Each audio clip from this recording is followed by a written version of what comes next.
The first time I opened my closet, something looked back at me, and it smiled with too many teeth. I'm not exaggerating. I remember the exact moment like a photograph melted in acid, the thin click of the latch, the breath of cold air that wasn't mine, and two pinprick lights burning in the dark like the ends of a cigarette someone refused to stub out. I lived alone then, in a cheap apartment that echoed in the winter, and I told myself a dozen reasonable things. Shadows, a reflection, the streetlight catching coat buttons wrong, but those explanations fall apart when your skin remembers the smell. It smelled like mothballs and old wood and something else I can't name, something that clings to breath and makes your tongue feel foreign. It was the closet that did it. Narrow, the varnish flaked, the doors heavy enough to feel like a small coffin. After years of thinking closets were built to hide our mistakes, shoes, boxes, winter coats, I started to suspect one had been built to hide me. I work nights. I come home when the building is quiet, when the elevator hums like a metal insect between floors. That night, I had a lamp on in the living room, and the television murmured some late-night nonsense, but the light didn't reach the corner where the closet sat. It was a blackness that swallowed the lamp's halo, a dark that had its own temperature. My hand slid along the knob before I knew why. Maybe it was habit. Maybe it was the small, sudden twitch of curiosity that only becomes dangerous in retrospect. The first thing I thought I saw was a paw. Not quite a paw, too long, too spread, like the hand of a thing that had been stretched and knit back together wrong. Fur matted in the corners, as if something had been alive long enough to sweat. Then the eyes flared, red and slow and patient, like coals someone had hidden in a pocket. I froze the way you freeze when a siren passes close, useless and full of sound. There were other sounds then. The soft scuff of claws over wood, a rustle like fabric being pulled from a hanger, the faint echo of teeth against teeth. For a breath, I thought it might be trapped, that the creature would retreat if I spoke. I wanted to speak. I opened my mouth and my voice made a noise I didn't expect. Thin and surprised, a child's question dressed in an adult body. "Who's there?" Silence answered. Then, a slow, wet chuckle from inside the wardrobe. It wasn't a sound of humor. It was the sound a thing makes when it's learning how to be patient with prey. My heartbeat moved into my throat, and for the first time since I'd moved in, the apartment felt too small. After that first laugh, nothing stayed small for long. At first, it was the petty stuff. A missing sock, a hanger turned to the wrong side, the smell of mothballs growing stronger each morning, as if whatever lived in the wardrobe had decided to redecorate my breath. I began to notice patterns. The creature did not move like the animals I knew. It moved like memory moving. Slow, deliberate, selecting details and rearranging them until I questioned whether those details had ever been mine at all. I'd reach for a jacket and find a deep gouge in the lining, a clean crescent of tearing as if teeth practiced opening fabric. Once I found a ragged strip of something. Hair, I thought, until I touched it and my fingers came away sticky with a fine, sweet residue that smelled faintly of iron and old paper. It learned my rhythms.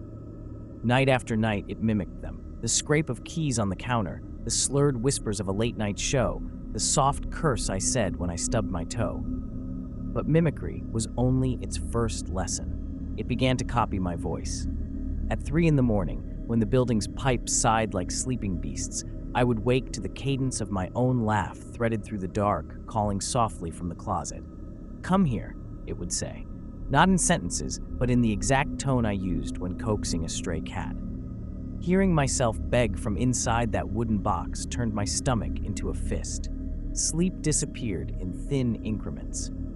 I would nod off on the couch and wake with the lamp still on, the television frozen on the same static frame, and clothes scattered across the floor like evidence of a fight I could not remember starting. Friends stopped calling back. When I tried to tell one neighbor, who lived across the hall and had always been kind, he blinked at me with an expression that he could not place. "You okay?" he asked. "Are you sure you're not just stressed?" Themselves, their faces slid like photographs exposed to too much light, hazy and failing to hold. I felt the world contract to the apartment, and inside it the closet grew taller in my mind, an upright shadow that stretched when I looked away. One night I left the closet door ajar because I thought leaving it closed might be a provocation. I fell asleep with the television whispering, and at some point in the black hours, I heard the soft, deliberate sound of something climbing out. The armoire door scraped slowly on the hardwood like a fingernail drawing a name. I sat up cold, certain I was awake, and my voice, said my name from just inside the opening. It didn't sound like me, though. It sounded like the hollow between my ribs when grief lived there, deeper, older. A new detail emerged the next morning. On the inside of the closet door, in the varnish, were faint imprints, like handprints, but wrong. Too many digits, spaced at odd angles. The lines of them smudged as if something had pressed there and then tried to remember what it felt like. I pressed my own hand to the wood over them, as though contact might teach me that the marks were false. The closet answered with a small, satisfied sound, as if it had just learned a cruel joke and was about to tell the punchline. I decided confrontation was the only honest thing left.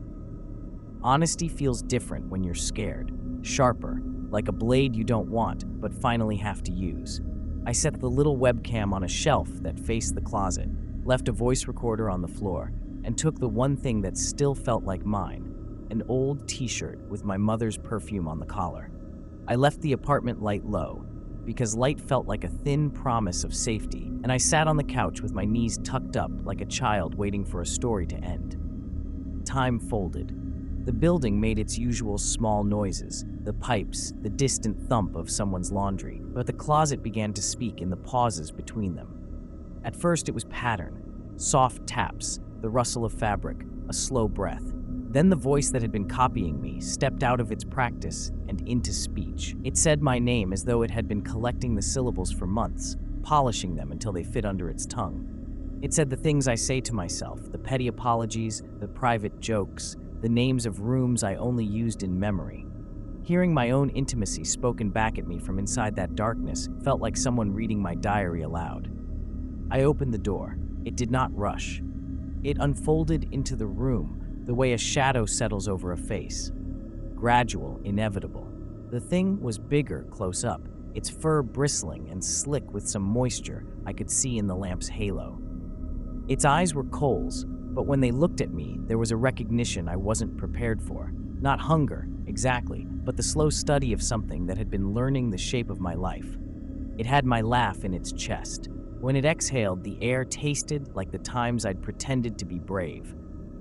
I tried to step back, and my foot caught on something. On the floor by my feet were scores of small photographs, cut from things I had thought private. Polaroids of me sleeping, ticket stubs, a clipped grocery list. They were arranged like a map leading into the closet, and at the center of that map lay a mirror none of them reflected. When I looked into it, I did not see my face so much as the absence of it, a suggestion of bone and shadow where identity should be. The creature reached a hand, too many fingers, too long, and set it gently on my cheek. The touch was cold and oddly tender. "You taught me," it murmured in my voice. "You taught me how to be waited for." I remember thinking then that I should run. I remember thinking that I should fight. My legs did not obey. It leaned close and breathed that smell of old paper and iron, and with the exhale came a small tearing sound, like fabric being unstitched. I felt something shift inside my chest, a loosening, and with it, the idea that perhaps the closet had never been hiding a thing from me at all. Perhaps it had been keeping the part of me that was easiest to take. The last clear memory is of the door closing. Not slammed, closed, patient, perfectly sealed. The recorder blinked red beside the couch. The webcam held a single frame of the dark hung with photographs and the slow, almost human silhouette stepping back into the wood. After that, my memories are shallow, like someone holding a lens underwater. I can still feel the impressions on the inside of the door, those wrong handprints, and when I put my palm to them, I feel a phantom warmth that is not mine. It opened with a smile. I woke up inside the closet. Subscribe to Horror Story Bar.